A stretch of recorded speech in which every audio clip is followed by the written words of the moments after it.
Ayat hari ini adalah Yeremia 6, ayat 1-15. Mari kita baca bersama. Larilah mengungsi, hai orang-orang Benyamin, dari tengah-tengah Yerusalem. Tiuplah sangkakala di Tekoa, dan naikkanlah asap sebagai tanda di atas Bet-Krem, sebab malapetaka telah mengintai dari utara, yakni suatu kehancuran besar. Adakah putri Sion sama seperti padang yang paling disukai, sehingga gembala-gembala mendatanginya beserta kawanan ternak mereka?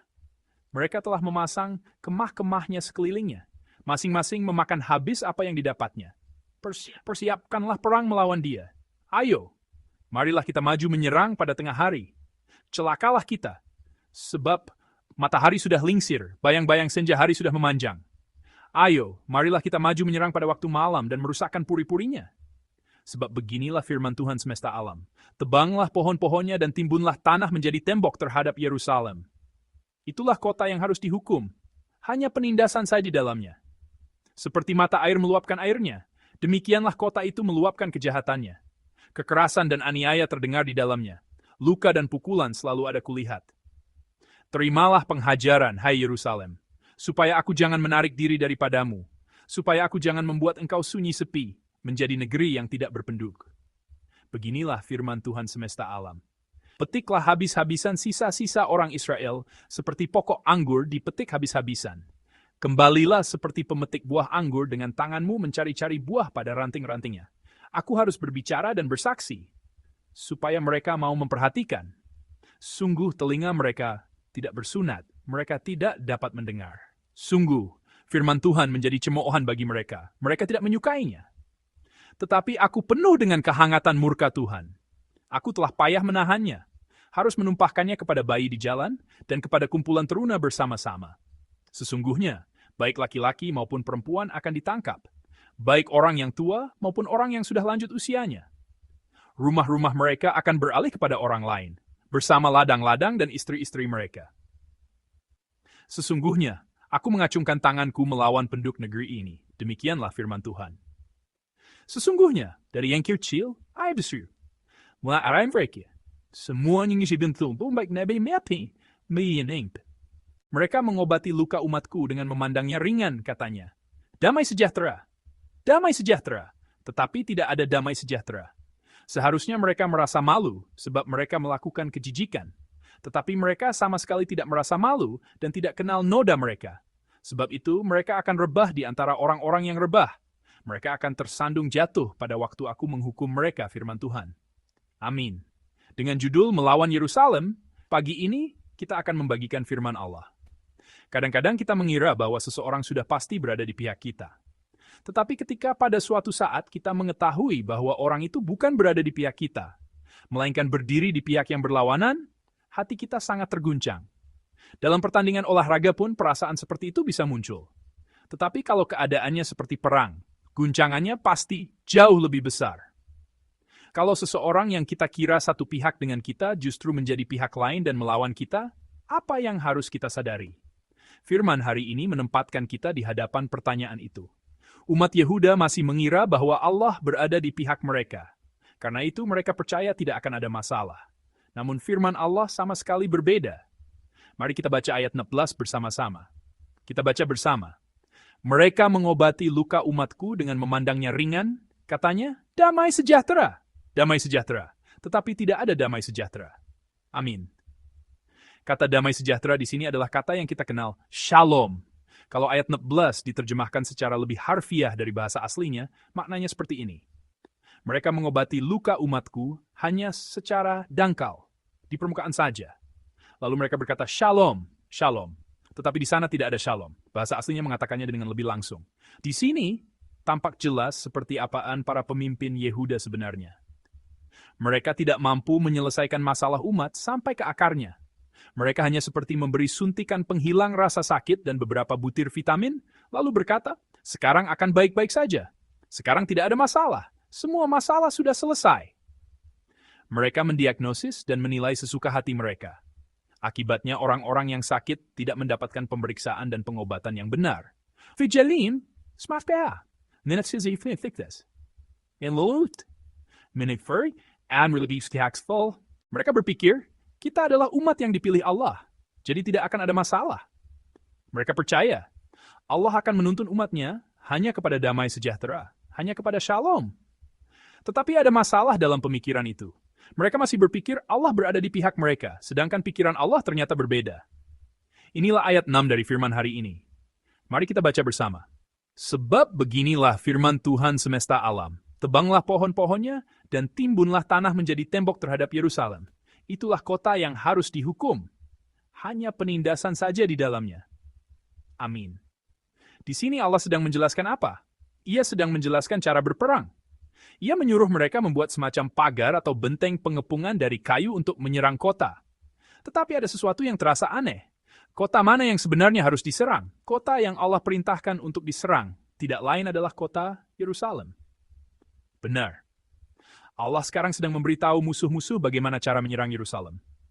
Ungkapan yang tertulis di ayat 6 mengandung makna melawan Yerusalem.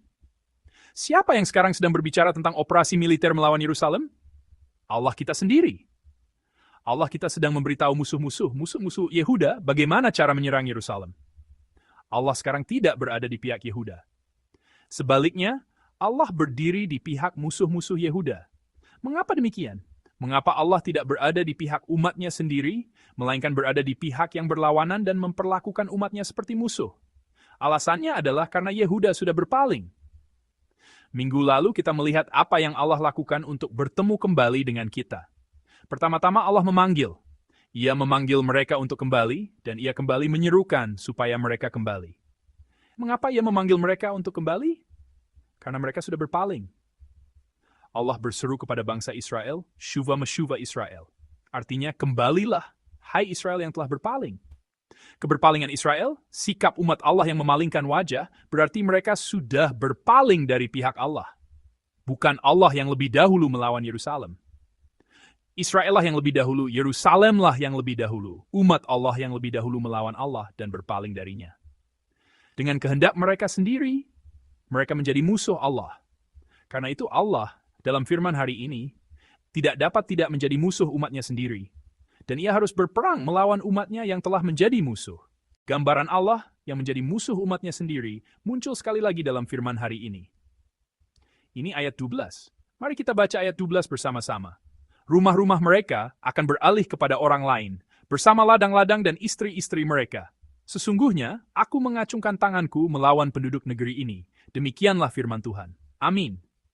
Di sini Allah berkata bahwa rumah, ladang, bahkan istri mereka akan diambil dan berpindah ke tangan orang lain. Ia sedang mengatakan bahwa semua dasar kehidupan yang mereka pegang akan runtuh. Tetapi di sini ada satu ungkapan penting lagi. Di bagian awal ayat 12 ada firman, aku mengacungkan tanganku melawan penduduk negeri ini.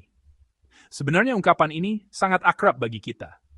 Sebab Allah adalah pribadi yang mengulurkan tangan dan membentangkan tangannya ketika ia menyelamatkan kita dari kesulitan. Namun sekarang berbeda. Bukan hanya sedikit berbeda, sebenarnya ini kebalikannya. Ungkapan melawan penduduk negeri ini bukan berarti demi penduduk itu. Justru artinya, Allah mengacungkan tangannya untuk melawan penduduk negeri itu. Allah sekarang tidak sedang berdiri di pihak mereka. Umat Yehuda sedang sangat keliru. Allah sekarang berdiri di pihak yang berlawanan dengan mereka. Karena mereka meninggalkan Allah dan berdiri di pihak yang berlawanan dengan Allah. Allah mengacungkan tangannya melawan penduduk negeri itu, dan ia membiarkan dasar kehidupan yang mereka andalkan dirampas. Inilah peringatan keras Allah yang terkandung dalam firman hari ini. Karena umatnya sendiri sudah berpaling, karena umatnya sendiri sudah menjadi musuh, karena mereka sudah mengkhianati dan mengabaikan Allah, arah peperangan Allah berubah. Pada mulanya Allah berperang bagi umatnya. Ia berperang melawan Mesir, melawan Amalek, dan melawan orang Filistin. Dialah Allah kita. Tetapi sekarang, Allah tampaknya tidak lagi hendak berperang bagi umatnya. Allah seakan-akan telah memutuskan untuk menjadikan umatnya sebagai musuh dan berperang melawan umatnya sendiri. Saudara-saudari yang terkasih, ketika kita berpaling dari Allah, hal seperti inilah yang terjadi. Allah yang selama ini berperang bagi kita, ketika kita berpaling, kini berperang melawan kita dan menjadikan kita sebagai musuh. Itulah firman hari ini. Saudara-saudari yang terkasih, di pihak mana kita berdiri? Apakah kita berdiri di pihak Allah? Atau jangan-jangan kita berdiri di pihak yang berlawanan dengan Allah? Lalu, seperti apakah sikap berdiri di pihak yang berlawanan dengan Allah? Apakah itu berarti menolak Allah, menentang Allah, dan menyerang Allah seperti orang yang anti-Kristen? Sebenarnya tidak demikian. Tindakan berdiri di pihak yang berlawanan dengan Allah pertama-tama adalah memperlakukan orang-orang yang lemah dan tersisih dengan semena-mena. Dalam Yeremia 5:2-8, bagian renungan kemarin ada ungkapan seperti ini. Mari kita baca bersama. Orang gemuk dan gendut. Di samping itu mereka membiarkan berlalu kejahatan-kejahatan, tidak mengindahkan hukum, tidak memenangkan perkara anak yatim, dan tidak membela hak orang miskin. Amin. Anak yatim dan orang miskin, anak-anak yang tidak memiliki orang tua, dan orang-orang yang hidup dalam kemiskinan. Jadi memperlakukan sesama yang lemah dan tersisih dengan semaunya sendiri. Itulah berdiri di pihak yang berlawanan dengan Allah. Sekalipun kita tidak secara khusus menyerang Allah, sekalipun kita tidak secara khusus melawan atau menentang Allah, sikap kita terhadap sesama yang lemah dan tersisih di sekitar kita memperlihatkan bagaimana kita memperlakukan Allah. Selain itu, tindakan berdiri di pihak yang berlawanan dengan Allah adalah tidak takut akan Allah, tidak gentar di hadapan Allah. Ini bagian kemarin. Mari kita baca Yeremia 5:2-4 bersama-sama. Mereka tidak berkata dalam hatinya, baiklah, kita takut akan Tuhan, Allah kita, yang memberi hujan pada waktunya, hujan pada awal musim maupun hujan pada akhir musim, dan yang menjamin bagi kita minggu-minggu yang tetap untuk panen. Amin. Allah pada dasarnya adalah pribadi yang memberi kepada kita, pribadi yang memihak dan menolong kita.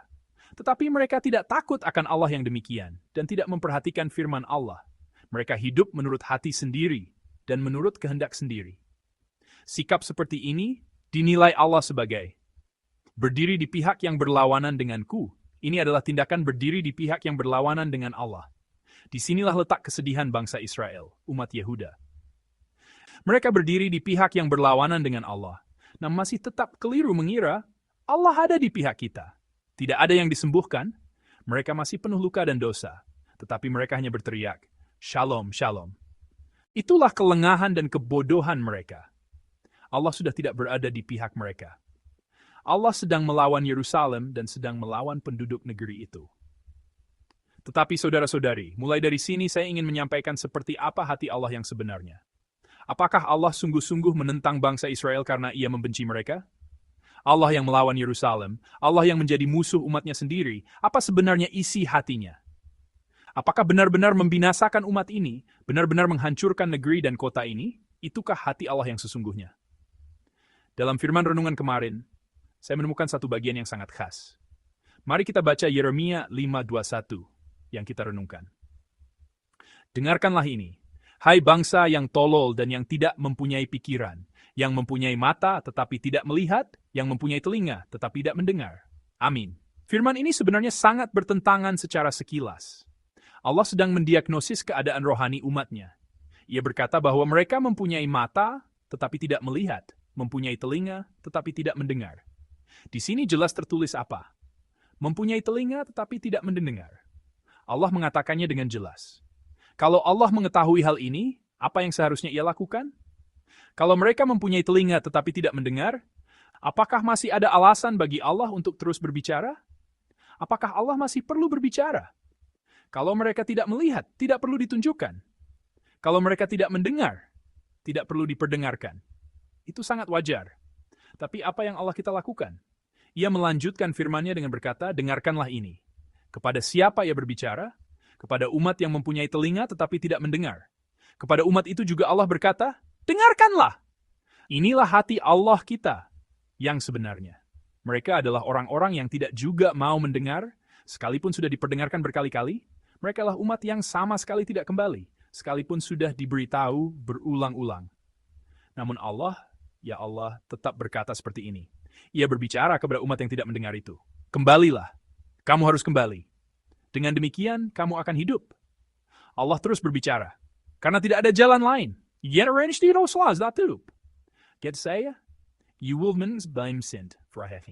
Setelah beberapa kali berbicara dan mereka tidak mendengar, saya mungkin tidak akan berbicara lagi. Saya akan merasa hanya membuang tenaga. Lalu berpikir, apakah ada alasan untuk terus berkata demikian? Mungkin setelah itu saya bahkan tidak akan berniat menyapa mereka lagi. Tetapi Allah tidak demikian. Betapa besar kegelisahan hatinya, sehingga walaupun ia tahu mereka tidak akan mendengar, ia tetap berbicara. Betapa hancur hatinya, sehingga walaupun ia tahu mereka sedang menutup telinga dan hendak memalingkan wajah, ia tetap berbicara. Allah kita adalah Allah yang seperti itu. Bagaimanapun juga ia ingin memperdengarkan. Bagaimanapun juga ia ingin memberitahukan. Bagaimanapun juga ia ingin menyelamatkan. Karena itu ia terus-menerus berbicara kepada umat yang menutup telinga dan tidak mau mendengar. Inilah hati Allah kita yang sebenarnya. Mereka memang sudah berpaling dan menutup hati, tetapi Allah tidak menyerah. Ia tahu mereka tidak mendengar. Ia jelas melihat mereka memalingkan wajah dan menutup telinga, dan ia tahu bahwa dengan berbicara seperti itu, Allah yang berbicara itu sendiri dapat terluka. Namun ia tetap berbicara. Ia tetap berusaha memperdengarkan firman-Nya kepada kita. Allah kita adalah Allah yang demikian. Saudara-saudari yang terkasih, Allah kita adalah Allah yang tetap menyapa orang-orang yang tidak mendengar dan orang-orang yang memalingkan wajah. Kiranya minggu ini kita hidup dengan memperhatikan suara Allah itu dalam nama Tuhan. Dalam Yohanes 10:27 ada firman seperti ini. Mari kita baca bersama. Domba-dombaku mendengarkan suaraku, dan aku mengenal mereka, dan mereka mengikut aku. Amin. Hati Allah yang tidak menyerah pada akhirnya tampak sebagai anugerah yang mengubah kita melalui Yesus Kristus. Yesus tidak membiarkan kita yang telah meninggalkan Allah dan berdiri di pihak yang berlawanan. Untuk membawa kita kembali ke pihak Allah, Ia datang ke dunia ini.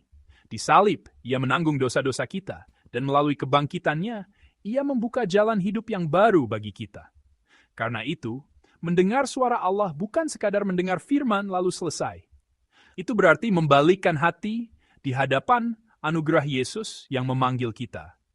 Mengikuti Dia dan kembali kepada Allah. Allah sampai sekarang masih memanggil kita. Di hadapan Allah yang terus-menerus menyapa kita seperti ini, di hadapan Allah yang datang mendekat kepada kita seperti ini, kiranya kita segera menanggapi suara Allah dan membalikkan langkah kita menuju Allah. Saya memberkati saudara-saudari dalam nama Tuhan. Kiranya kita memeriksa dengan saksama apakah ada bagian-bagian hidup kita yang seluruhnya terbalik dan mengarah ke arah yang salah. Kiranya kita bertanya, apakah hidupku berdiri di pihak yang sama dengan Allah? Dan kiranya seluruh wilayah hidup kita, setiap bagian hidup kita, kembali mengarah ke pihak Allah. Saya memberkati kita semua dalam nama Tuhan. Sambil merenungkan firman yang telah diberikan, mari kita memuji dengan mengingat lirik, Dia menyediakan hujan. Tuhan kita besar dan berlimpah kuasa, hikmat-Nya tak terbatas. Kasih setia-Nya kekal, Ia menyembuhkan yang remuk hati dan membalut luka-luka mereka. Ia menghitung jumlah bintang-bintang dan memberi nama kepada semuanya. Ia menutupi langit dengan awan. Ia menyediakan hujan bagi bumi. Hai Yerusalem, pujilah Tuhan, pujilah Allah-Mu. Datanglah ke hadapan-Nya dengan ucapan syukur. Sembahlah di hadapan hadirat Tuhan. Mari kita berdoa bersama. Allah masih memanggil sekarang. Ia tahu kita memunggunginya, dan Ia melihat kita menutup telinga. Namun, Tuhan tidak menyerah. Ia terus memanggil dan menyampaikan firman. Sekaranglah waktunya kita menanggapi. Allah, bagian dalam hidup saya yang telah memunggungi-Mu. Bagian dalam hidup saya yang telah berpaling, luruskanlah sekarang, dan tuntunlah saya melangkah menuju Engkau. Dengan doa itu, mari kita datang kepada Allah. Mari kita berdoa. Allah yang penuh kasih, kami bersyukur, karena Engkau tidak menyerah terhadap kami yang memalingkan wajah dan menutup telinga, tetapi terus-menerus menyapa kami. Kami bersyukur karena Engkau membuat kami merasakan bahwa firman, sekarang aku akan menjadi lawanmu, aku akan berdiri melawan Yerusalem, pun adalah hati yang mengasihi kami, hati yang berduka atas kami, hati yang amat merindukan kami untuk kembali. Jadikanlah kami, semua orang-orang yang hidup dengan menanggapi firman Allah itu, dengan segenap hati. Seperti domba-domba yang mendengar suara gembalanya dan mengenal gembalanya. Biarlah kami mendengar suara Allah, melangkah menuju Allah, dan masuk lebih dalam ke bagian terdalam hati Tuhan. Terima kasih. Dalam nama Tuhan kami Yesus Kristus, kami berdoa dengan sungguh-sungguh. Amin.